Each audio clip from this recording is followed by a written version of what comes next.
The bank does nothing more than find the most qualified money surplus and the most qualified money deficit, and they match the two.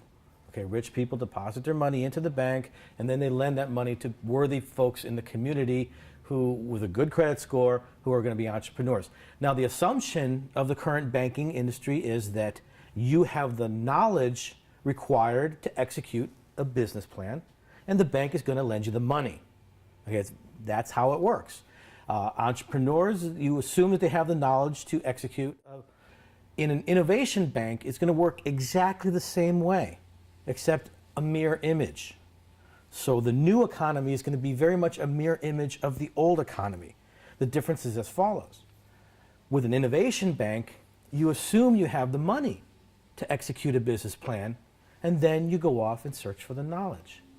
Other than that, they are absolutely identical. They're running the same calculus, returning the probabilities that you can execute that business plan. They're returning probabilities.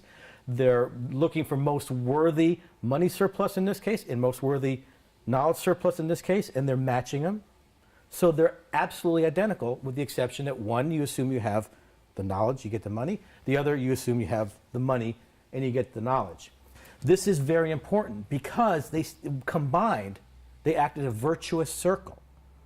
So the more money I have, the more knowledge I can borrow. The more knowledge I have, the more money I can borrow. The more money I have, the more knowledge, the more knowledge, the more money. And you have this virtuous circle of innovation. Okay, so you need these two things to be together. You need the financial system to survive and be in good shape, because we're going to introduce an innovation system right next to it, and they're going to start feeding off each other in a positive spiral upwards instead of this negative spiral downwards of debt. That is the big vision.